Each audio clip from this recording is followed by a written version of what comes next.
There are moments in history when a general becomes so dangerous to his own side that even his brilliance cannot justify keeping him in command, and in the spring of 1945, Supreme Allied Commander Dwight D. Eisenhower faced exactly that crisis with Lieutenant General George S. Patton Jr., the most aggressive and controversial commander in the European theater. Patton had just led the Third Army across the Rhine River. His armored divisions were slicing through Germany at unprecedented speed, and yet Eisenhower was receiving reports that made his blood run cold. Reports of Patton making inflammatory statements about the Soviets, refusing to follow denazification orders, and behaving as though he answered to no authority but his own ambition. The question tormenting Eisenhower in those final weeks of World War II was not whether Patton could win battles, because everyone knew he could, but whether the general's recklessness, his open contempt for Allied policy, and his growing obsession with fighting the Russians instead of finishing the war against Germany had transformed him from America's greatest tactical asset into a strategic liability that threatened the entire post-war order.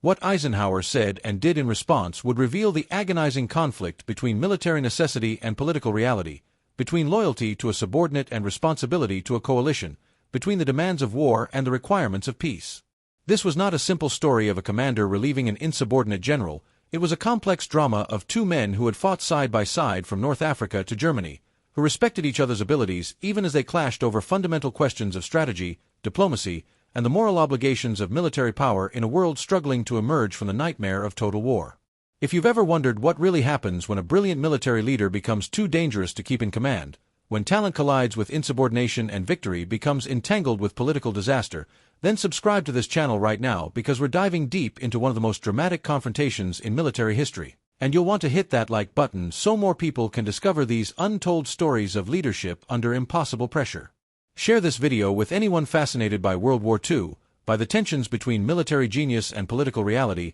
or by the difficult decisions that leaders must make when their best generals become their biggest problems, and leave a comment telling us what aspect of the Eisenhower-Patton relationship surprises you most or what you think Eisenhower should have done differently. The story we're about to explore reveals truths about command, loyalty, and the limits of tolerance that remain relevant today, and it begins not in 1945 but years earlier, when these two officers first learned they could work together despite profound differences in temperament and philosophy. Eisenhower had known Patton since 1919 when they served together at Camp Meade, Maryland, both young officers fascinated by tanks and mechanized warfare, both frustrated by an army that seemed determined to ignore the lessons of World War I. They became friends during those years, sharing ideas about armored tactics and mobile warfare that would later revolutionize combat, but even then Eisenhower recognized in Patton a volatility, a hunger for glory, and a contempt for authority that made him simultaneously invaluable and dangerous. When World War II began and Eisenhower rose to supreme command while Patton led troops in the field,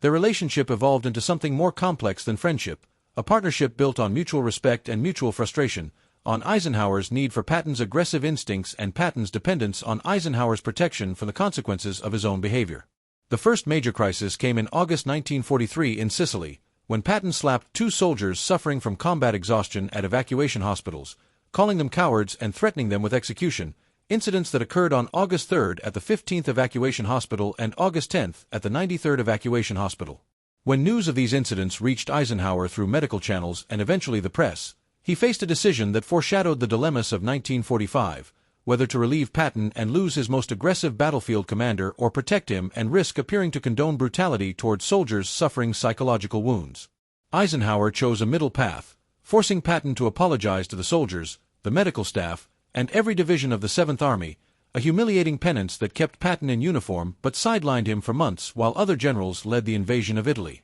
This decision revealed Eisenhower's fundamental approach to managing Patton. He would tolerate almost anything that served military necessity, but Patton would pay a price for his transgressions, and that price would always involve public humiliation designed to satisfy political pressures while preserving Patton's utility as a combat commander. The slapping incidents taught Patton nothing about self-control but everything about how far he could push Eisenhower, how much protection the supreme commander would extend, and how to calculate the cost of his own indiscipline against the value of his battlefield victories. From Sicily forward, Patton operated with the knowledge that Eisenhower needed him, that his tactical brilliance gave him leverage, and that he could survive controversies that would destroy other officers as long as he kept winning battles and kept his worst behavior just barely within the boundaries of what Eisenhower could defend. The pattern established in Sicily repeated throughout the campaign in northwest Europe after Patton took command of the Third Army in August 1944 and led the breakout from Normandy with a speed and aggression that stunned both the Germans and his Allied colleagues. Patton's armored columns raced across France,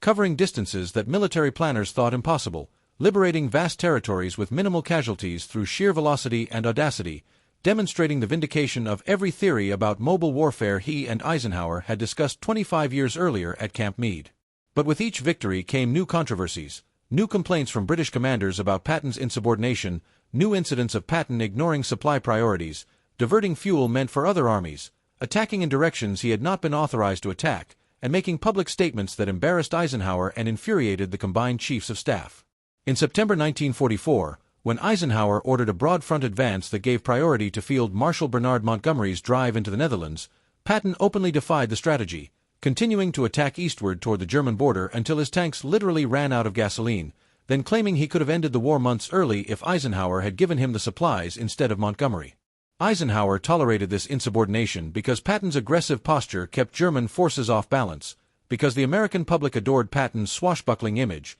and because relieving America's most famous general would have required explanations that might undermine confidence in Allied command unity. Each time Patton overstepped, Eisenhower summoned him for stern lectures, threatened relief, extracted promises of better behavior, and then watched as Patton returned to the front and did exactly what he wanted, calculating correctly that his victories gave him immunity from the normal consequences of military disobedience. The relationship reached a new level of tension during the Battle of the Bulge in December 1944, when German forces launched their surprise offensive through the Ardennes and Patton executed one of the most remarkable maneuvers in military history, disengaging 3 divisions from combat in the Saar, wheeling them 90 degrees north, and driving through winter storms to relieve the besieged American forces at Bastogne within 72 hours. Patton's relief of Bastogne on December 26, 1944, represented everything Eisenhower valued in his most aggressive commander: the ability to react instantly to crisis, the audacity to attempt what other generals thought impossible, the tactical brilliance to execute complex movements under chaotic conditions,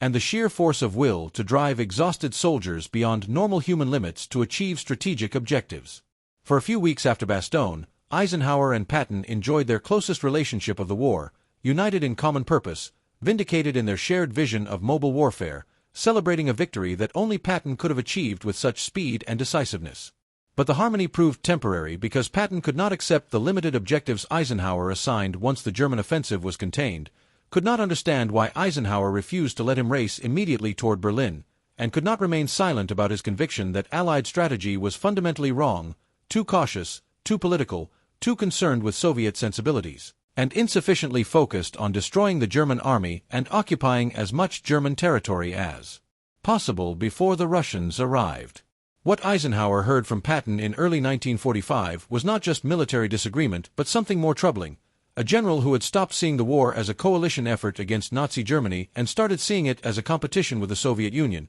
a general whose hatreds and ambitions were beginning to cloud his judgment and threaten Allied unity at the most critical moment of the war. We're at the midpoint of this story, and if you're finding value in understanding how great leaders manage brilliant but dangerous subordinates, how military genius can become a strategic liability, and how personal loyalty conflicts with political necessity, then this is your moment to subscribe to the channel because we publish deep dives into history's most fascinating leadership dilemmas every week. Hit that like button to help this content reach viewers who appreciate serious historical analysis rather than superficial summaries. Share this video with friends, colleagues, or family members who love World War II history or who work in leadership positions where they face similar challenges of managing talented but difficult people. And drop a comment sharing what you think Eisenhower's biggest mistake was in handling Patton, or whether you believe Patton's brilliance justified tolerating his insubordination. The second half of this story gets even more intense because by March 1945, as Allied forces crossed the Rhine and drove into the heart of Germany, Patton was no longer content with merely disagreeing with Eisenhower's strategy. He was actively undermining it, making statements to journalists that contradicted official policy, and setting the stage for a confrontation that would force Eisenhower to choose between his longest military friendship and his responsibilities as Supreme Allied Commander. The Rhine crossing illustrated the growing problem perfectly because on the night of March 22, 1945, Patton's forces executed a surprise crossing at Oppenheim, south of Mainz, achieving complete tactical surprise and establishing a bridgehead without the massive preparations that characterized Montgomery's more deliberate crossing to the north. Patton immediately called Eisenhower's Chief of Staff, Lieutenant General Walter Bedell Smith, and announced with barely concealed glee that he had crossed the Rhine before Montgomery, that he had done it with minimal casualties, and that he had accomplished in hours what Montgomery needed weeks to prepare. A message designed not just to report military success, but to humiliate the British Field Marshal and vindicate Patton's conviction that aggressive American commanders were winning the war, while cautious British allies were holding it back. Eisenhower recognized the Rhine crossing for what it was, not just a military achievement but a political statement, Patton's way of forcing a strategic debate that Eisenhower had been trying to avoid, a debate about whether Allied forces should race for Berlin or focus on destroying German military capacity, whether coalition politics or military opportunity should drive strategy, and whether American commanders should continue coordinating with British and Soviet allies or pursue independent objectives based on national interest. The arguments Patton made through March and April 1945 increasingly alarmed Eisenhower because they revealed a general who had lost sight of political realities, who genuinely believed the Allies should forget about Nazi Germany and prepare immediately for war against the Soviet Union, who thought American and British forces should seize Berlin, Prague, and Vienna before Soviet troops arrived, and who dismissed Eisenhower's concerns about Allied agreements and post-war cooperation as weakness, timidity, and betrayal of American interests. On April 12, 1945, when President Franklin D. Roosevelt died and Harry S.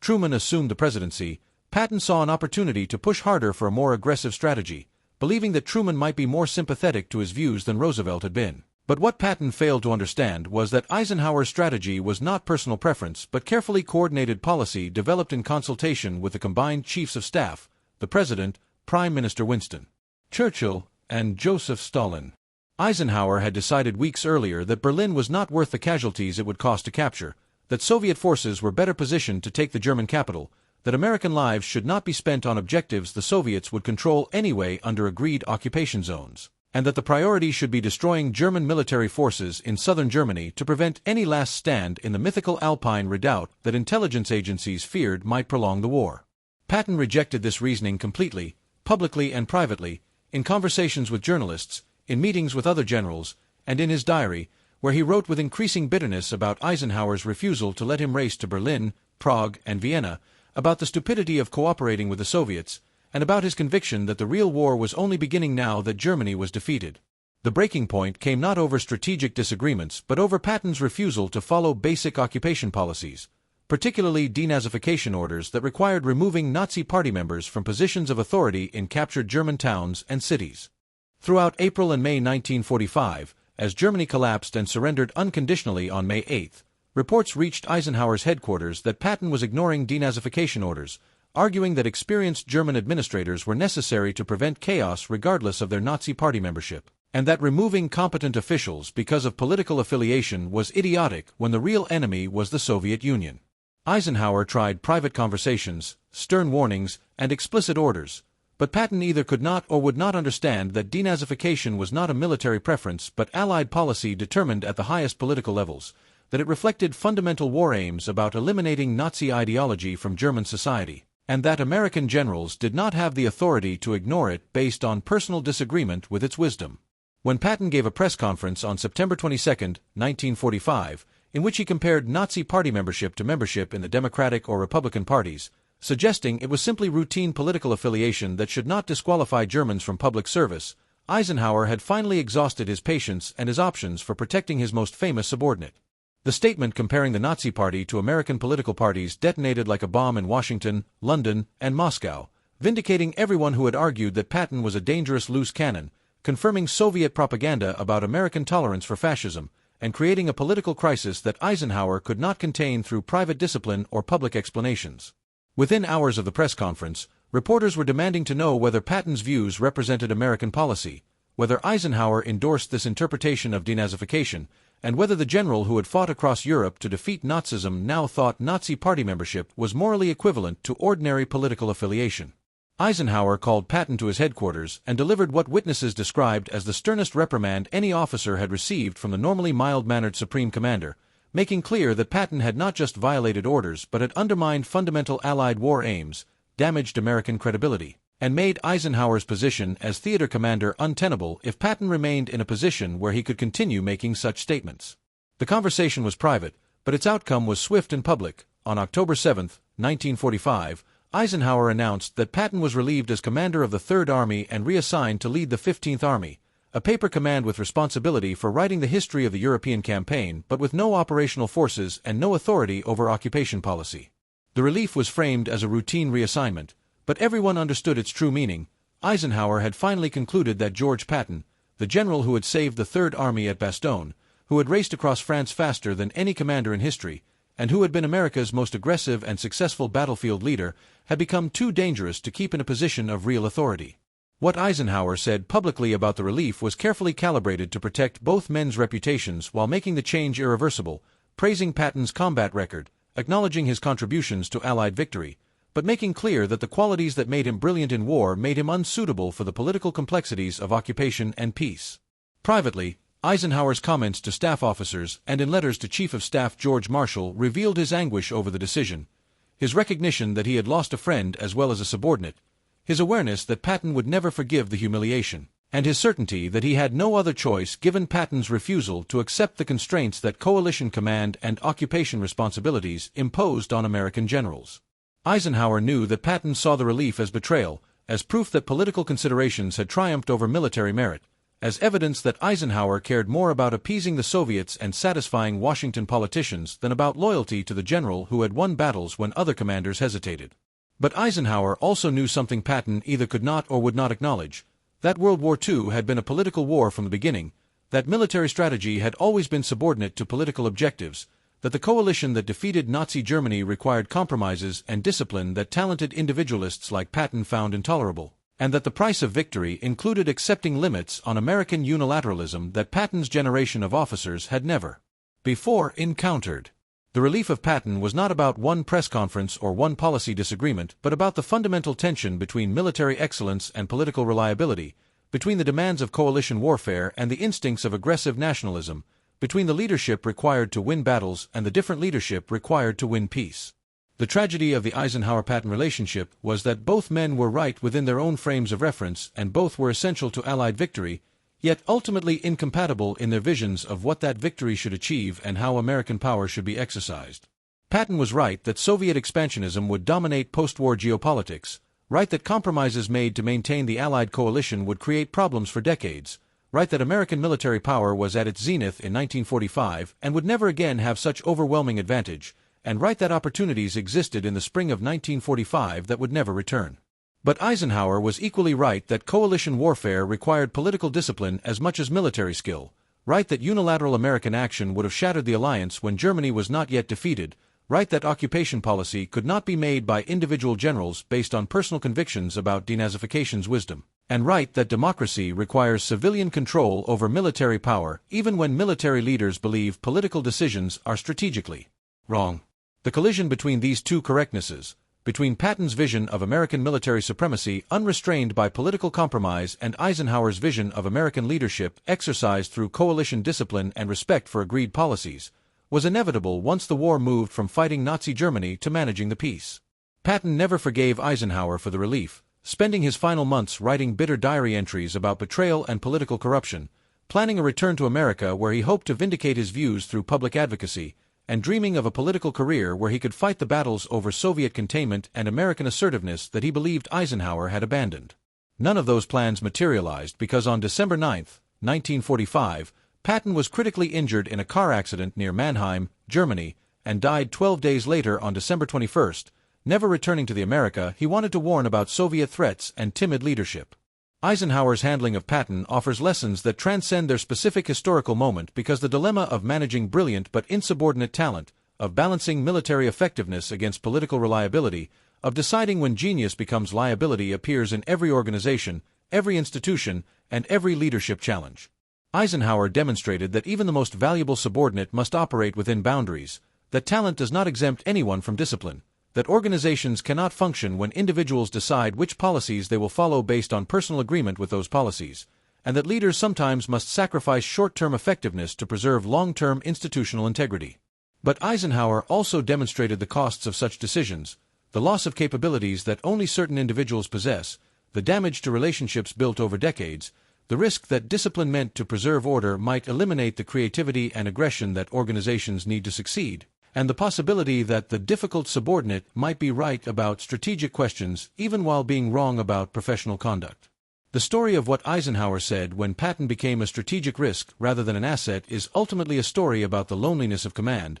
about making decisions that hurt people you respect while serving purposes larger than personal loyalty, about accepting that sometimes there are no good choices but only less bad ones, and about the recognition that winning wars requires one kind of leadership while winning peace requires another, and that the same individual rarely possesses both. If this exploration of leadership under impossible pressure, of the collision between military genius and political necessity, and of the human costs of strategic decisions has given you new insight into World War II or into leadership challenges you face in your own life, then subscribe to this channel right now because we explore these timeless questions through deep historical analysis every single week. Hit that like button so YouTube shows this content to more viewers who appreciate serious history rather than superficial entertainment. Share this video with anyone who needs to understand how to manage talented but difficult people or who loves stories about the complexity of leadership in wartime, and leave a comment telling us whether you think Eisenhower made the right decision, whether Patton deserved better treatment, or what modern leaders can learn from this 79-year-old confrontation between America's most famous battlefield general and the Supreme Commander who finally had to let him go.